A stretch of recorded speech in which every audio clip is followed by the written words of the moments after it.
Welcome to my series on Friedrich Nietzsche and orthodoxy.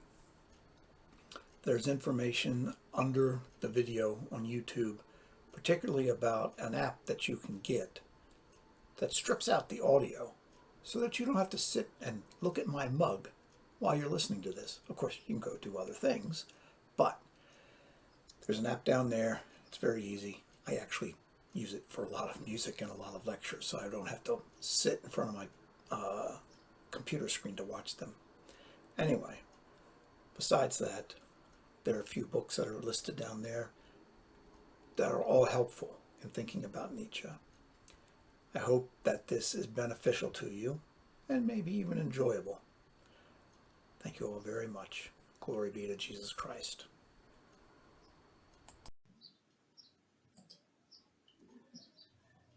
Someone asked me several weeks ago what would be my thoughts on Nietzsche with respect to orthodoxy. And so I had mulled this around in my mind for a little bit, and I basically have come away after trying to do some reading and basically realizing I don't really need to read too much about this to make some comments.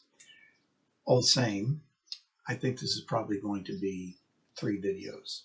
I could be wrong, but probably 3 30-minute videos. And this first one is going to be almost completely introductory material. Not that it's not pertinent, not that I think it's important in many ways. But the first thing that I need to say, and that is when we read Nietzsche. Now, Nietzsche is a byword for unbelief, for atheism, for mockery. He was a vitriolic,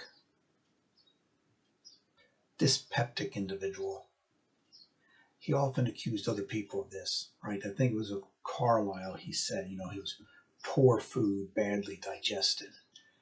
So we have this type of individual, and reading him actually takes some effort.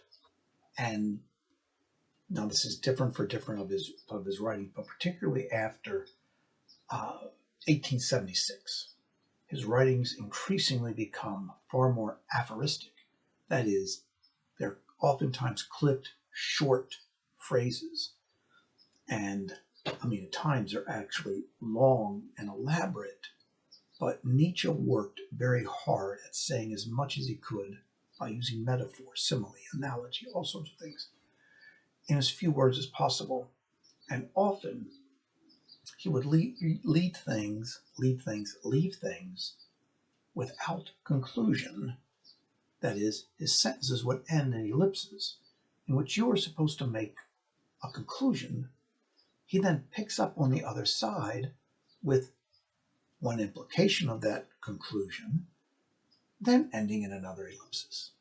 It's all very interesting. We'll talk about this a little more. But what I'm saying is that when we read Nietzsche, we don't have to agree with him. We don't have to like him. We don't have to think him vile. But we do need to love him. And love him for this reason. Love in this regard, I don't want to think of as some sort of false hermeneutical tool. We're supposed to love everybody. Everybody's a creature of God, right? We are all God's creatures. And there is none of God's creatures he does not love. That doesn't mean they're not under his judgment. But we are to love Nietzsche because if we don't love him, we cannot identify with his struggles and we won't understand him. Everyone who is writing in some way, a novelist, an essayist, they're all writing in some degree about how they think reality is or how reality ought to be.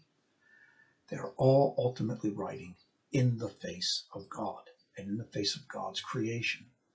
And when Nietzsche writes, Nietzsche is writing about his struggles to exist in creation that has no God, it has no purpose, it has no end. Reality is an abyss. In his early years, Nietzsche was nihilistic, pessimistic. But he starts to transcend this, and he actually starts accusing nihilists of all sorts of despicable things. But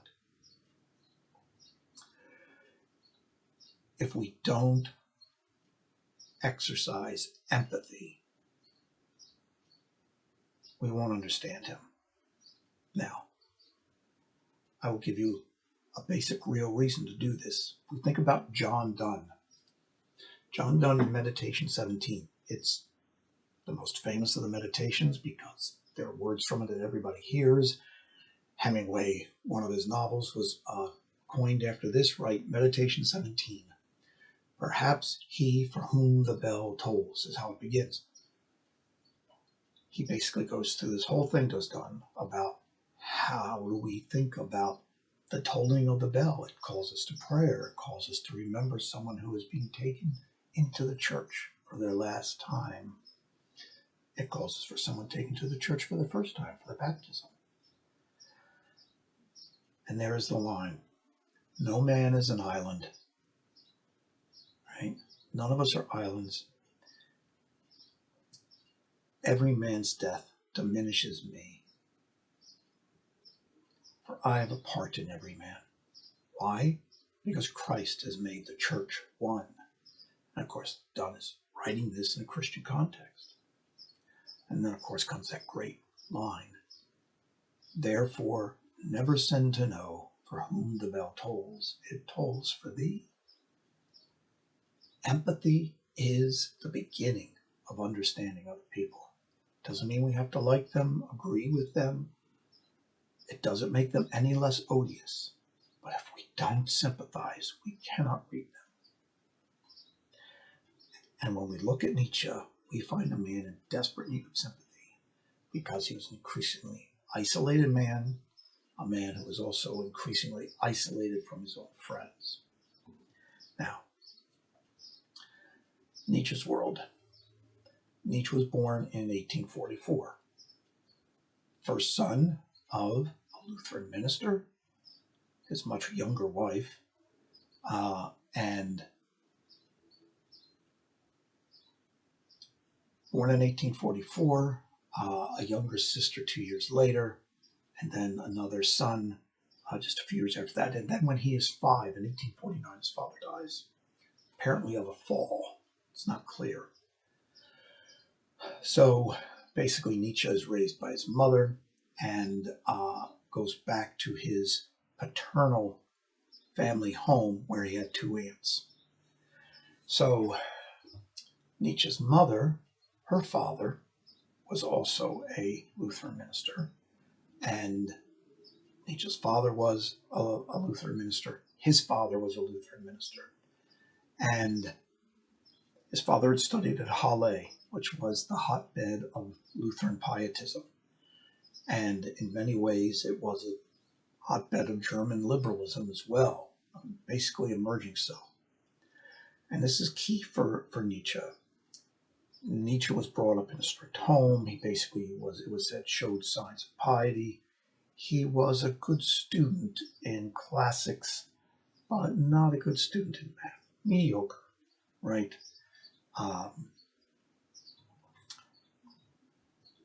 Nietzsche goes to Bonn to study theology,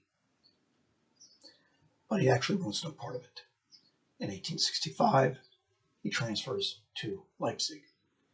He's in Leipzig from 65 to 69, and he thrives. He thrives at philology, and philology in this point really meant the study of ancient Greek. It would devolve also into other forms of language, but it really was study of Greek and of Greek literature, that is, how Greek exists as a language and how it exists as a language within literature. In 1869, with the help of his advisor, he's appointed to a chair at the University of Basle, right, or Basle as the French call it, but Basel, it's in the German-speaking part of Switzerland. In Basel is where he essentially blossoms as an intellectual, though he's only there for 7 years until illness, maladies take a toll on him. He had had childhood maladies. Walter Kauffman, one of his biographers, one of his translators, basically thinks he had contracted syphilis during the Franco-Prussian War in 1870. That all could be. Nietzsche was a man whose morality was rather light. for whatever reason, then in 1876, he leaves Basle, basically lives the life of an independent scholar for the next 12 years. His health improves after he leaves Basle. He basically lives in Italy, in the Grisons, at a place called Sals Maria. He is, I may be mispronouncing that word, but anyway, he lives in the Grisons, which is a German-speaking canton of Switzerland. But he lives in northern Italy, largely in Turin. He does tour Italy for a while. He takes up a rather strange 3A liaison with a woman named Lou Salome and one of his friends named Ray. And it was a bizarre relationship. Both men proposed marriage to Salome. Eventually, Ray and Salome took off and abandoned Nietzsche, who of course was just devastated and became very, distressed. All right. And he was a distressed man most of his life, actually, in reality. Nonetheless, it is his time in Basel that is what I want to turn to now. There were two individuals. One was his housemate, Franz Overbeck. Overbeck lived in the first floor, Nietzsche in the second floor. Overbeck was a theologian and someone who studied the history of theology. He was chiefly interested in patristics, but chiefly also in the New Testament. Overbeck was clearly liberal-minded in his theology, though that's kind of unfair because at least the liberals claimed to be Christians, whereas Overbeck made no pretension that he was a Christian. In all reality, he was probably an atheist and just the type of man you need teaching New Testament. Overbeck clearly thought of Christ as someone we could never really know. We could not cross the horizon from where we are in the present to where they are. And I mean, he actually thought of them as beyond a number of horizons out of reach, so that we could not even recreate the world in which they lived in. We could have no idea about this world. This was Overbeck. And in this way, Overbeck was actually in some ways rebelling against liberalism, which was trying to recreate this type of environment. Overbeck was Nietzsche's friend. Now, he was Nietzsche's elder by 7 years. All right, he was born in 1937. But nonetheless, he stayed Nietzsche's friend for years to come. In 1889, Nietzsche goes insane. He has a complete emotional, mental, nervous breakdown. This occurs on January 6th of 1889. We'll talk about this later, but it's Overbeck who goes to Turin, where this all happens, and collects Nietzsche and brings him back north, where Nietzsche basically lives with his mom and his sister. I should say he despised his sister, but that's for another conversation. And he dies in 1900. From that January of 1889 to his death in 1900, he never regains lucidity, as far as we know. Of course, it might be a great play to talk about the lucid Nietzsche, right, being cared for by his sister. Something along the lines maybe of Misery, but anyway. Overbeck was one influence. And so when Nietzsche talks about God is dead, we have killed him. Now, certainly, he was influenced by Strauss's Leben Jesu, right? David Strauss, the liberal theologian, not even theologian, philosopher, but of course then also Ludwig Feuerbach, right? And Feuerbach's completely materialistic view of reality and the notion that we created God. The other important influence on this was another colleague at Basle, but this one much senior, more than 30 years Nietzsche's senior, a very important individual named Yackov Burckhardt. Now, Orthodox have a relationship to Burckhardt, believe it or not. If someone asks me, well, what's the relationship between the Orthodox and Yackov Burckhardt? It's this. He is the great uncle of Father John Bear. I remember one time meeting with Father John. And he goes, oh, yes, well, Burckhardt is somehow my distant uncle on my mother's side. And he goes, does anyone read Burckhardt anymore? And I just responded, well, he's often referenced, but seldom read. Why is that? Well, it's largely because what Burckhardt's brilliant work on the Renaissance, the gist of it, is largely not held to anymore. Burckhardt, in his great book, which I have sitting here, The Civilization of the Renaissance in Italy, right? So this looks like a small book. The text is over 300 pages of rather tight print. I mean, it's a very readable book. Of course, it was published in German, not in English. I've never read German. I've read Nietzsche in the German, but Burckhardt's basic take on the Renaissance was that it was basically a second coming of paganism. I mean, this is really interesting. It's a clearly anti-Christian movement. And maybe anti-Christian might be a little strong on this part with respect to Burckhardt, but it clearly was a, for lack of a better term, secular movement. It was a repudiation of Christianity. It's when the modern begins, right? This is Burckhardt's basic take. And this becomes Nietzsche's take.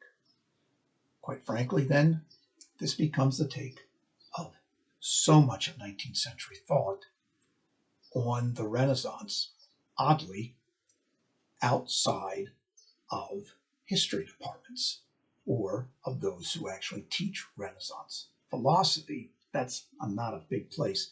I mean, I can think of people like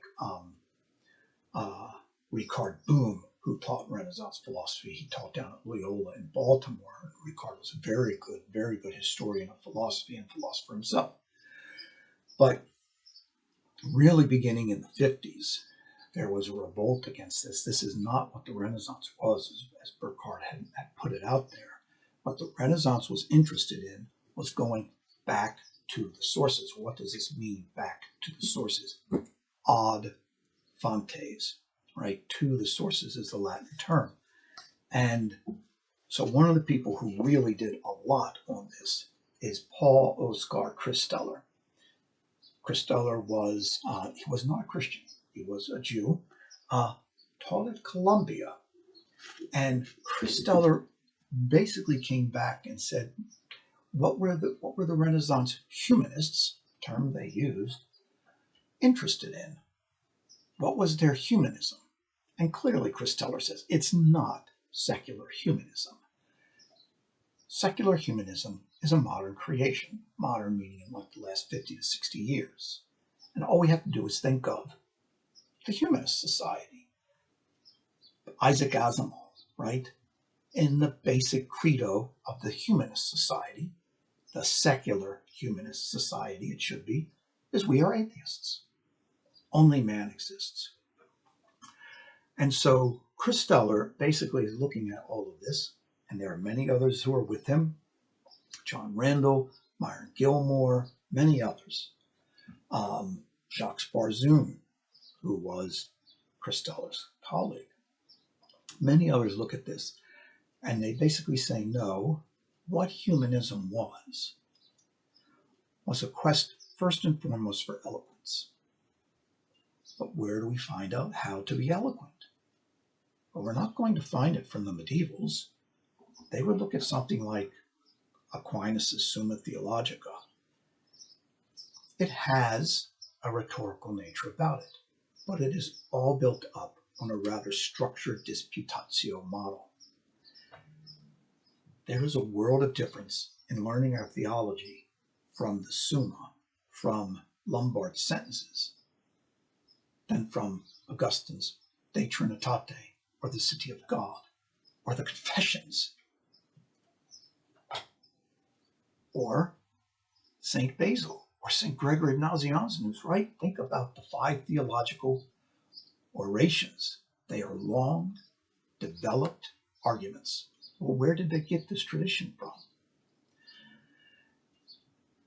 For Gregory in Basel, they got it in Athens at the Academy.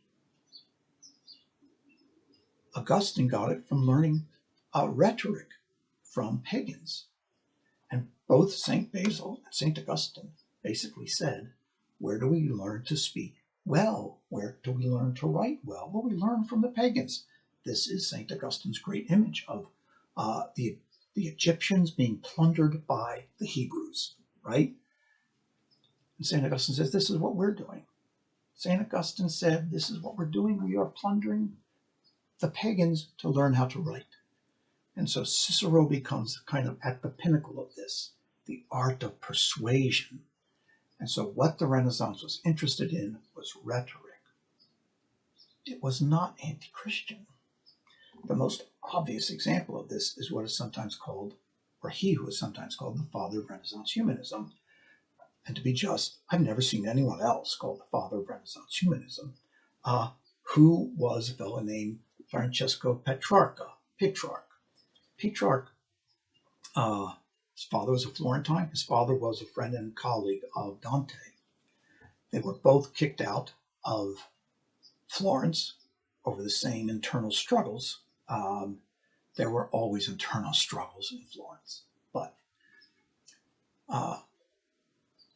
the Christianity of Petrarch is most clearly seen in the years 1342 till right up until the summer of 1347. This is when it all is kind of laid out. The dates are important.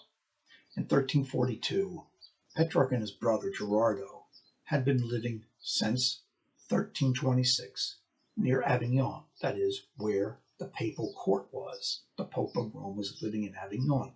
It is Petrarch who coins the phrase the Babylonian captivity of the church, because the church was being held in Avignon, where he thought there was a great deal of graft and corruption.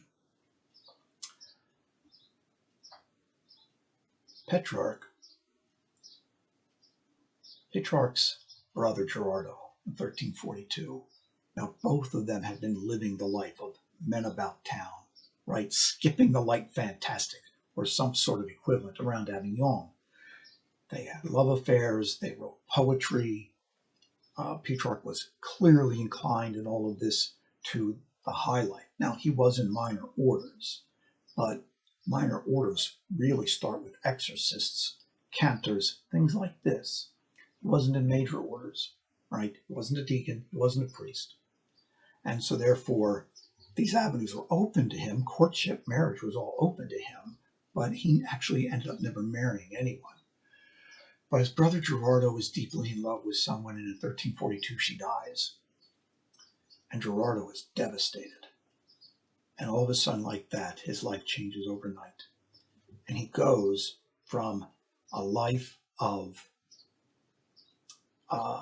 poetry, song, and wine.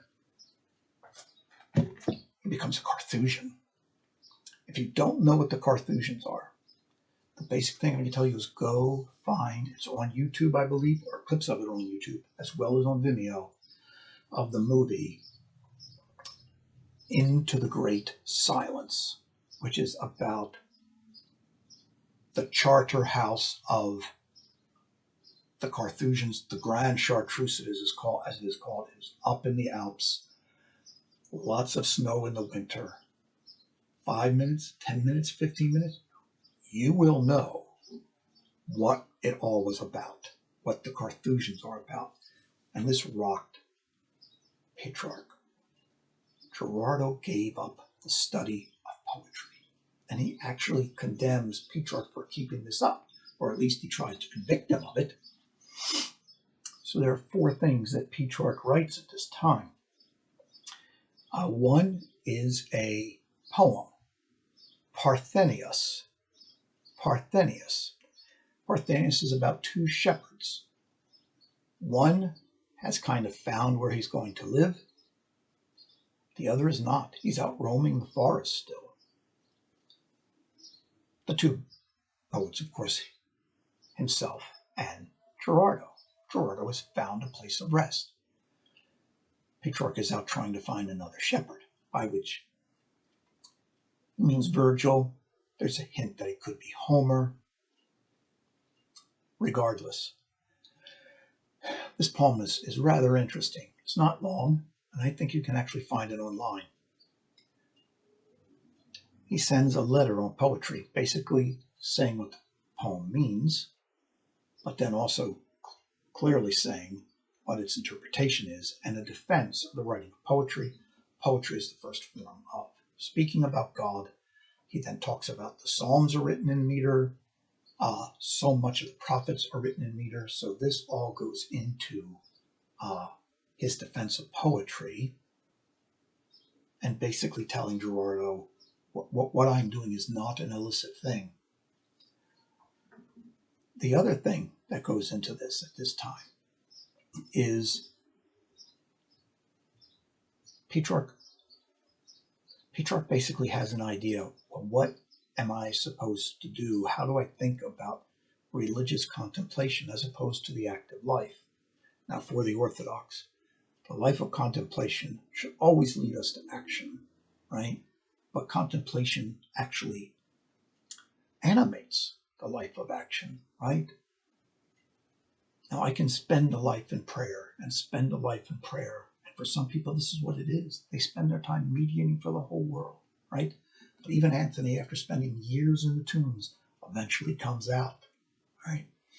So Petrarch writes about this, and he writes about it in a book called On Religious Leisure. On religious leisure? Does that mean like, taking a trip to the monastery and walking around the shrines? And no, it's not what it means. And leisure is not, right, sitting back, popping a few cold ones, taking in some Netflix. That's not leisure. That's not leisure in any sense in which Petrarch is using it. The best way to think about this is the very famous work, Leisure, the Basis of Culture, by Joseph Pieper, Pieper, German, Pieper. Pieper's book, right, is Musse, Musse, the basis of culture, musing, contemplation. And this is exactly how Petrarch is thinking of it, because the Latin word otios initially meant leisure, but by extension it comes to mean study and contemplation, because those at leisure are the ones with the time for thinking, for contemplation.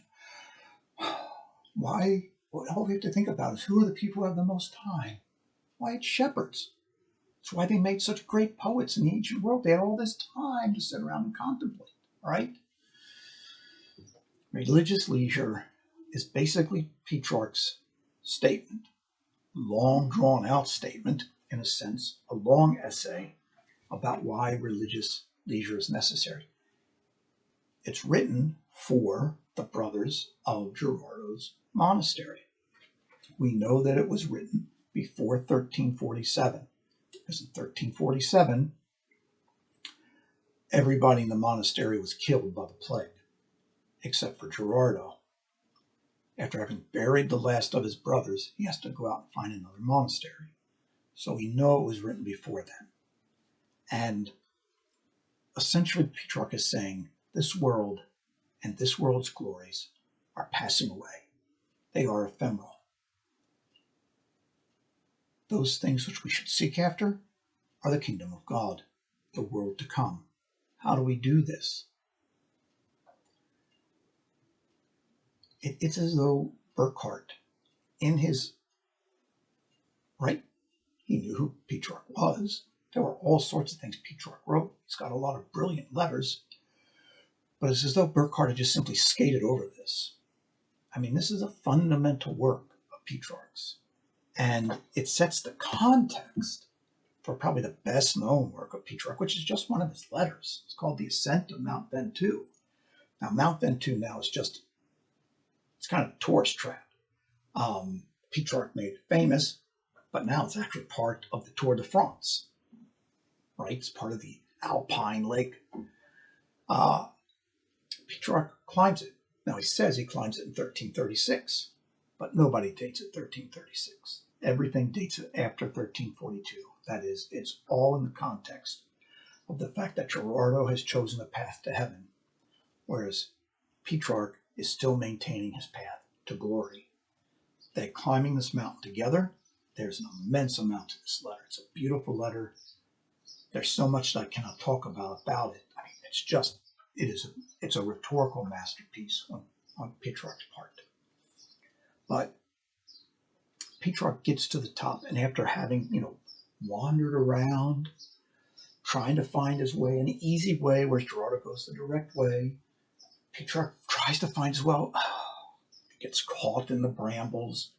Eventually has to then go up the hard and difficult way. There's his brother laughing at him. I have 6 brothers. I know exactly what Petrarch was going through. There's his brother laughing at him. And Petrarch says, you know what? I did this same stupid trick 3 times. And then I sat down and I thought, how difficult our journey to the heavenly life is, and how often we get bogged down. He finally gets to the top. Now, Gerardo gets to the top, and the top is just part of the way to where he wants to go, to the heavenly realm. Petrarch, of course, is up there. He's looking around. He sees the Rhone. He can kind of see the Pyrenees off in the distance. Then he sees the Alps over here, because it's kind of to the east of the Alps is where he is. You can actually see the ocean down at Marseille. And then he decides, well, I've got my copy of Augustine with me. How convenient. Don't leave home without it. He pulls it open. It had been a gift from his father confessor, to whom the letter is dedicated. Of course, ironically, his confessor is already dead. When this letter is really written, he wasn't dead in 1336. And he says, I opened it up, and what did I read? Men go to the mountains, they go to the seas and the rivers, but they neglect their own souls. And then Petrarch quotes from Seneca. And he says, I was struck dumb by this, right? He was so thoroughly convicted. He had been seeking the great things of this world, but neglecting his own soul. And then he said, it is something I should have learned even from pagans. And then he quotes Seneca, next to the soul, nothing is great. And this is the point of Renaissance humanism. We are made in the image and likeness of God. We are made in the image and likeness of God. There is nothing in creation greater than the human soul, by which he just doesn't mean, right, some sort of ethereal part of us. He means the intellect integrated with the body for the love of beauty and the pursuit of God. And this is really what comes out on Religious Leisure. So this is Petrarch. This is the Christian Renaissance. And we can just go on and start marking individuals. Coluccio Salutate, some of his letters on religious life are just phenomenal, particularly a letter to a young nun who had abandoned her life as a nun to get married. Oh, this is very good. And then we can go to Leonardo Bruni and talking about the beauty of Florence, how it has all come about by the grace and gifts of God. This is part of then their humility, that they all realize this. The churches are beautiful. We can then look at this in, well, of all people, there was an individual named Marsilio Ficino. Marsilio Ficino. 25 years ago, I had not really picked up any Italian yet. I did not realize his name was supposed to be pronounced Ficino. I pronounced it Ficino. But fortunately, I had a wonderful, wonderful Italian student in her name was Diorio. She was Italian, and she laughed. She goes, no, it's Pacino, like Al Pacino. Oh! Anyway, Marsilio Ficino.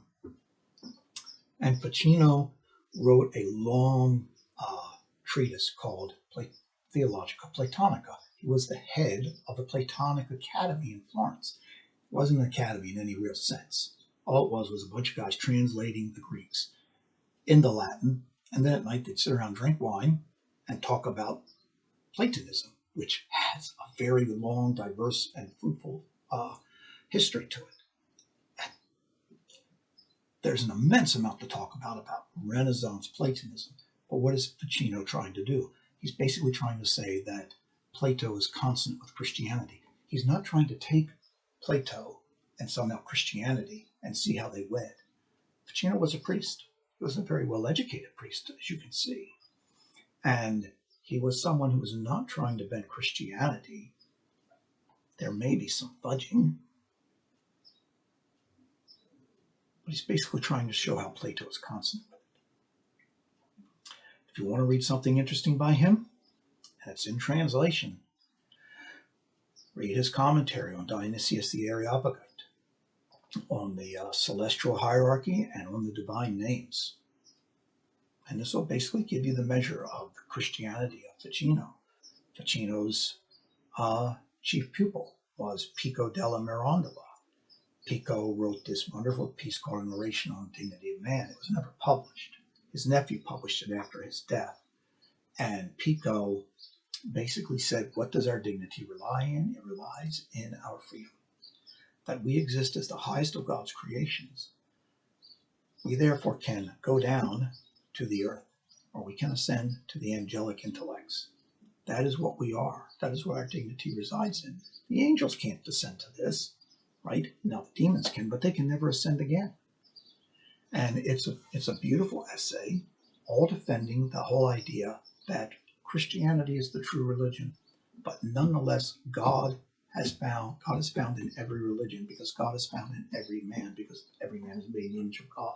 And therefore even the false religions will have elements of the truth in them.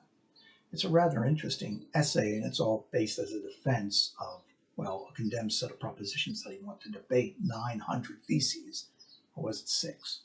I think it was 9, that he had drawn out of all these different places, the Hermetic tradition, the Kabbalah,